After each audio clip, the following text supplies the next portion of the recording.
Então, para entrar nisso, nós temos que entender Gênesis 3:7, que fala sobre a queda. Então, quando a gente pega, querem abrir Gênesis 3:7? Gênesis 3:7. Diz assim: então foram abertos os olhos de ambos e perceberam que estavam nus e coseram folhas de figueira e fizeram cintas para si. Então, quando Adão e Eva estavam no paraíso, eles tinham um relacionamento com Deus, eles andavam com Deus, eles conversavam com Deus, eles faziam com Deus, entenderam? Tudo isso daqui.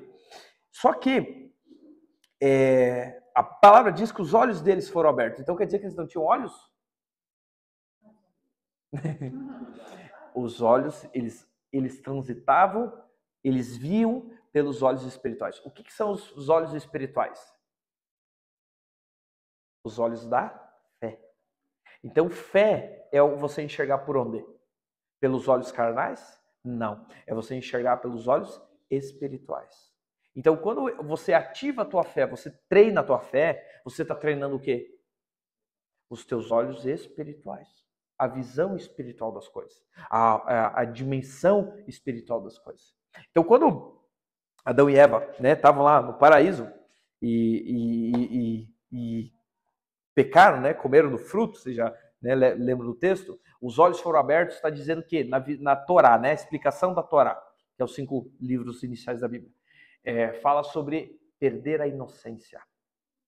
Então, quando os olhos foram abertos, o que aconteceu com Adão e com Eva? Eles perderam a inocência das coisas. E por perderem a inocência, o que foi aberto? Os olhos da carne. Então, eles passaram a ver não mais a presença, mas sim passaram a ver o pecado. Passaram a ver a perversidade. Porque o que eles fizeram, Eles perceberam que estavam nus. Então, antes da queda do ser humano, era o espírito que governava a alma. Quando Adão e Eva pecam, não é mais o espírito que governa a alma. É quem que governa? A alma governa. A alma entra no governo. Então, quando a palavra diz que os olhos foram abertos, o que aconteceu? Abriu-se a janela da alma, o governo da alma foi aberto. O espírito ficou em segundo plano, ficou paralisado, e quem entrou em movimento foi a nossa alma. Então, quando a palavra fala que os olhos foram abertos, está exatamente trazendo esse movimento de governo, de governo agora da nossa alma. Nesse momento, os olhos se abrem para uma nova realidade, uma realidade inferior, que quer dizer consciência carnal, sensação de separação de Deus e percepção do eu desligado do Criador. Foi isso que aconteceu. Quando os olhos foram abertos, então foi a consciência da carne, ou a sensação de separação e a percepção do eu desligado. O que acontece, Perceberam que estavam nus. Nus é o quê? Perderam a glória. Então o corpo nosso, o corpo de Adão e Eva, era um corpo revestido de luz, que é a glória de Deus. Quando os olhos foram abertos, o que aconteceu? Perdeu-se o espírito e viu o quê? O que estava por dentro revestido de glória, que era o corpo carnal. Isso quer dizer que eles foram colocados no estágio de vulnerabilidade. Então, exposição, vergonha, falta de proteção e perca de identidade. Foi isso que Adão e Eva sentiram. Então, eles sentiram vergonha, desproteção, vulnerabilidade, perca de identidade e falta de proteção. Então, quando nós temos falta da nossa visão espiritual, que é a nossa fé, quais são as características que nós temos na nossa vida? Vergonha, exposição, falta de proteção e perda de identidade. Então, todo ser humano, todas as pessoas que não têm uma visão, não têm um plano, não têm um desejo, não têm um sonho alinhado com Deus, quais são as características? O que dentro da alma dela se move? Eu não tenho identidade, eu não estou protegido, eu estou exposto e eu tenho vergonha, porque eu não estou construindo nada. Por isso que vocês vão perceber que tem gente ali fora que constrói coisas, mas nunca é o suficiente o que elas estão construindo. Porque elas estão construindo para quem? Para elas mesmas. Quando você constrói as coisas para si, quando você fica construindo as coisas para si, nunca é o suficiente toda a construção. Então você sempre vai sentir vergonha, exposição, falta de proteção e falta de identidade. Então onde é que eu passo a estabelecer esse lugar aqui? Quando eu estou construindo algo para o reino dos céus. Quando a minha visão se abre, quando a visão da fé se abre, então eu passo a ter proteção, identidade, não sinto mais exposição e não tenho mais vergonha. Porque eu não estou produzindo para mim, eu estou produzindo para o reino. Entenderam isso aqui? Pergunta, Marco. Não. Já? Tá. Aí o que eles fizeram? Eu estava aqui a palavra. E o que eles fizeram? Coseram folhas de figueira. Na tradição hebraica, figueira simboliza autossuficiência, força humana e tentar cobrir os erros com o próprio mérito. Em outra palavra, significa religiosidade. Então, o que Adão e Eva? Adão e Eva são os primeiros religiosos, o primeiro comportamento religioso que se veio. Então, percebam o que? Quando há um pecado de desobediência, o que o ser humano se torna? E ele sente tudo isso daqui. O que ele se torna? Religioso. Então, toda a religiosidade, ela vem do quê? Não, pega essa chave, isso aqui é forte demais.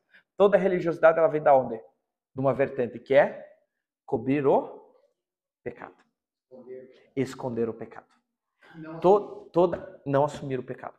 Todo religioso, ele vai ter o comportamento religioso com a intenção de fazer o quê? Justificar, cobrir, esconder o seu pecado. Por isso que nós não podemos ser religiosos. Nós não podemos de jeito nenhum ser religiosos. Porque todas as vezes que nós agimos com religiosidade, nós fazemos o quê? Nós vamos cobrir o nosso pecado. Como é que nós agimos com religiosidade? Não, como? Me dê exemplos práticos hoje. Quer ver um exemplo do que o religioso faz? Coloca um patoazinho na porta, coloca uma folha de figueira na carteira, vai lá adorar um santo, deixa a Bíblia aberta. São tudo características. Né? O religioso, que ele está fazendo o quê? A fé não é pelo ver para crer, você crê para ver. O que ele está fazendo? Ele está mostrando para as pessoas crerem. Isso é religiosidade. Isso é religiosidade. Então esse é um comportamento nosso que nós não nos percebemos, mas nós fazemos o tempo inteiro. Nós estamos colocando coisas para que a gente comece a crer nas coisas. A gente tem que levantar um ídolo, levantar um poste. Foi isso que aconteceu com o povo no deserto. O povo foi liberto do deserto, poucos dias ali que Moisés estava no monte, né, Deus estava ministrando ele. O que aconteceu com o povo? Vamos pegar tudo o ouro aqui e vamos fazer um bezerro de ouro. Então, nossa natureza caída, porque isso é natureza caída, ela faz o quê? Quando há um pecado, ela quer fazer o quê? Esconder o pecado, religiosidade. Por isso, cuidem com os... Sim, para cobrir o pecado, isso é religiosidade. Cuide com os religiosos. Cuide com aquela pessoa que parece ultra mega santa. A pessoa é santa porque isso é porque... Cuidado. São os mais religiosos, porque eles estão se escondendo detrás de uma religiosidade, detrás de uma movimentação religiosa, porque eles conhecem os códigos, e quando você aplica código, o mundo espiritual vai se mover nos códigos. Então não é porque tu tem santidade que o mundo espiritual está se movendo, não, é porque tu conhece os códigos, e eu me escondo atrás daquilo ali. Então cuidado. O mundo espiritual é sobre leis, sobre princípios, não é sobre emoção. Falei isso já para vocês. Gravei até um vídeo lá, não sei se vocês assistem que eu gravo, né? Mas tá lá. Falei sobre isso, que o mundo espiritual se move por princípios e não por emoção. Então não é quem chora mais, quem grita mais, quem tal coisa. Não.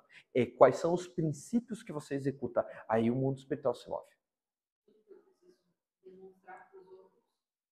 É religiosidade. É religiosidade. Todo movimento que eu faço para provar para os outros é religiosidade. Vou dar um exemplo. Né?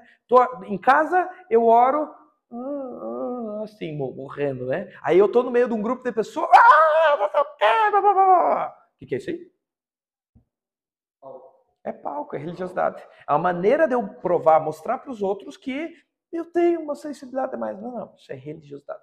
Então você, para cobrir o pecado, você se torna religioso. Então todo religioso é alguém que não decidiu, que decidiu viver o pecado e não confrontar ele.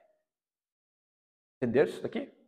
Toda a religiosidade é uma decisão em você viver com a religião, com aquilo, e não confrontar aquilo na nossa vida. Então, o portal profético, né, de Benjamim está trazendo o que para nós? Com ferozmente, você vai enfrentar todo o teu pecado, toda a tua iniquidade, toda a tua religiosidade. Porque se tu não enfrenta ela, você se torna um religioso. Confissão, confessar os seus pecados. Isso, e serão perdoados. Que você confessa para Deus ou confessa para fora, né?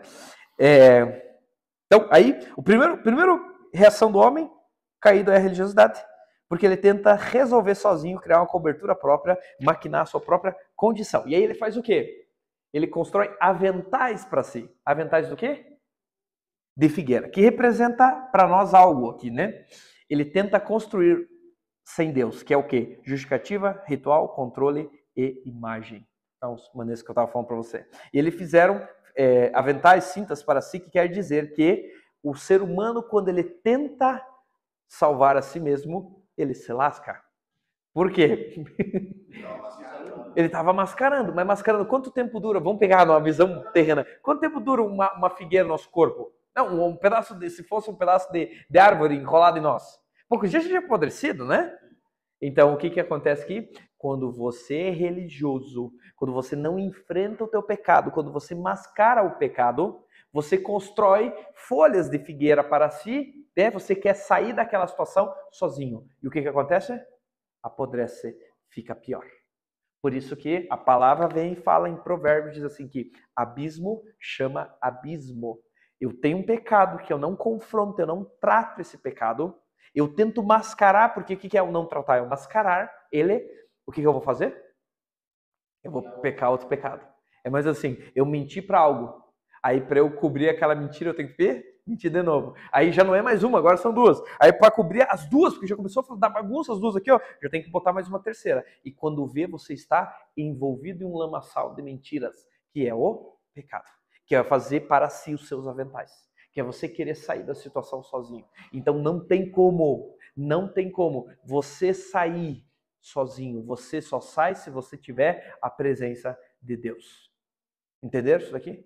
Então, quando nós pecamos, né, quando há esse movimento, o que nós devemos fazer como filhos? Buscar a restauração. Isso é a unção da tribo de Benjamim. Que é restaurar, é com força, é avançar em direção às nossas limitações, aos nossos pecados, com sendo muito feroz. Esse é o movimento. E aí, quando nós olhamos para tudo isso daqui, falamos sobre visão, né? Que é restaurar a nossa visão. O que é restaurar a nossa visão? É o nosso plano, o nosso planejamento. É estabelecer, ativar em nós a visão, os olhos da fé, que é a visão espiritual. E aí nós vamos para a Bíblia, que nós vamos ver algumas coisas. Jesus, qual era a cura, ou quais eram as curas que ele mais pregou na Bíblia? Os olhos. É a segunda, né?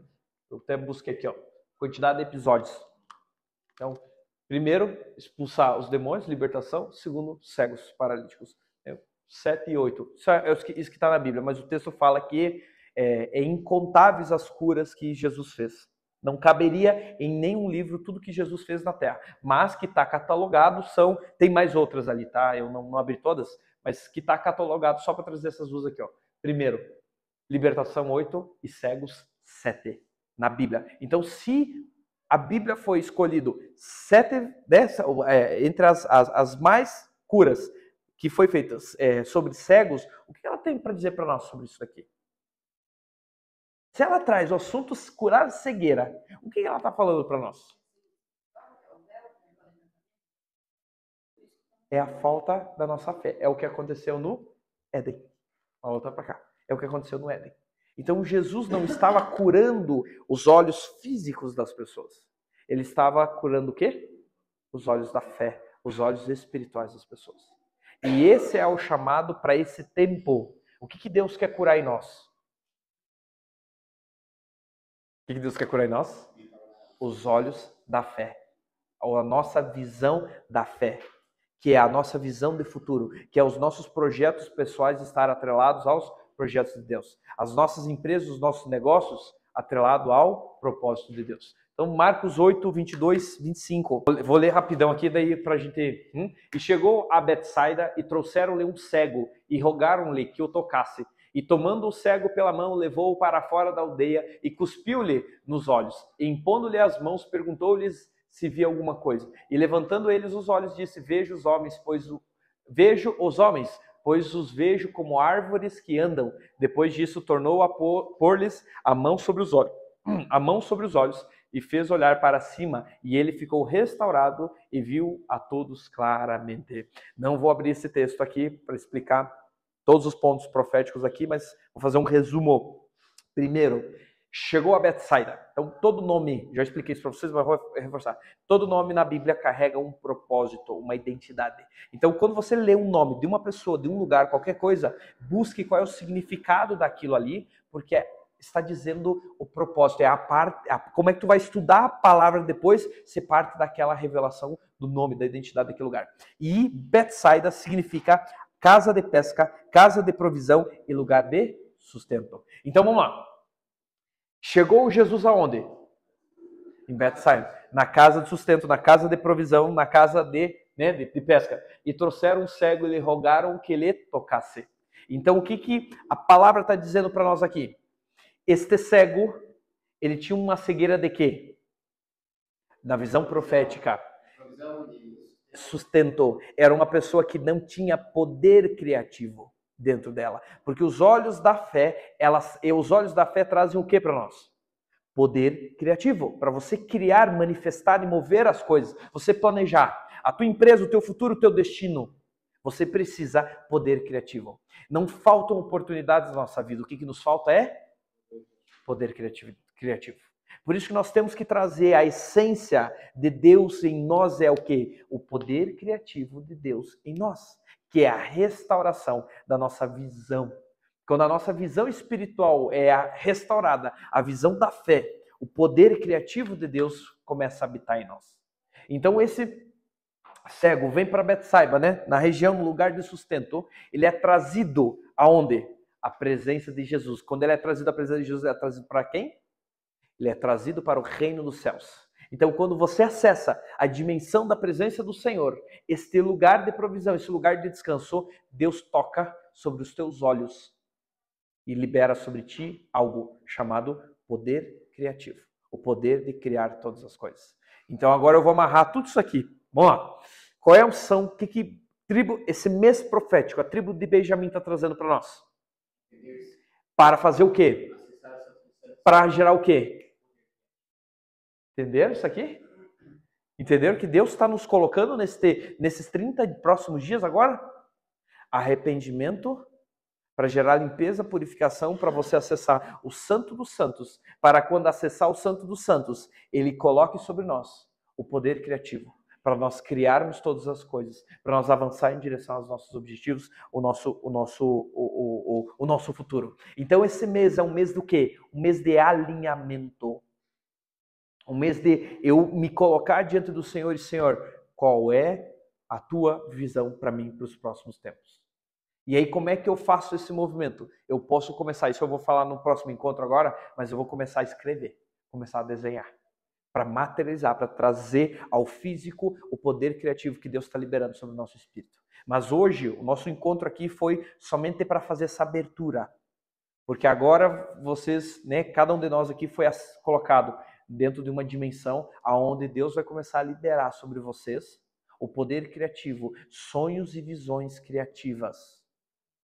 Para que você comece a trazer à terra aquilo que Deus colocou dentro do teu espírito. Deus colocou, escreveu no livro da vida para você fazer. Só que para nós chegar dentro desse lugar aqui, isso aqui eu vou deixar para falar no próximo encontro, por isso que eu não vou entrar hoje mais, tá? Nele. Porque hoje era a introdução para as nossas 3, 4 aulas que nós vamos ter para frente. Então a introdução hoje é dentro de um mês profético, da unção, do tempo de Benjamim. É um mês, é um tempo onde eu vou com ferocidade.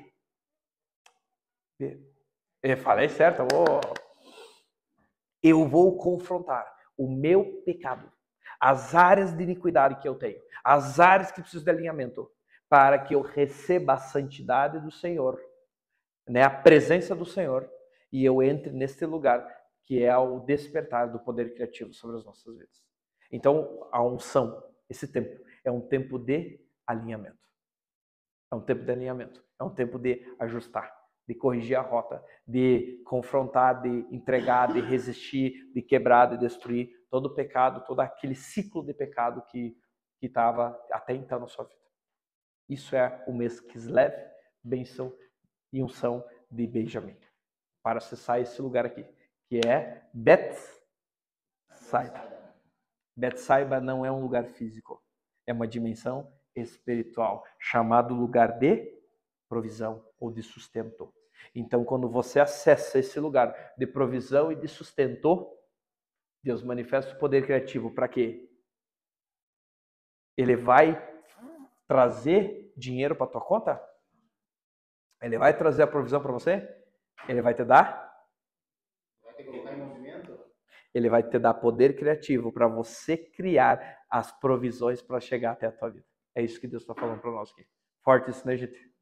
Esse é os nossos 30 dias agora. Então, é um lugar, acesse esse lugar, acesse essa dimensão, acesse esse portal. Né? Arrependa, quebranta. É um tempo de arrependimento, de santificação, de alinhamento. Façam todo esse movimento para acessar esse lugar. Porque a unção está aqui, o portal está aqui, o portal está aberto. O portal está aberto. Então, só acesse esse lugar, porque o Senhor vai trazer o poder criativo para... vai te levar a Bethsaida, te liberar o poder criativo para que você venha alinhar o teu propósito, a tua missão aqui na Terra. Amém? Amém.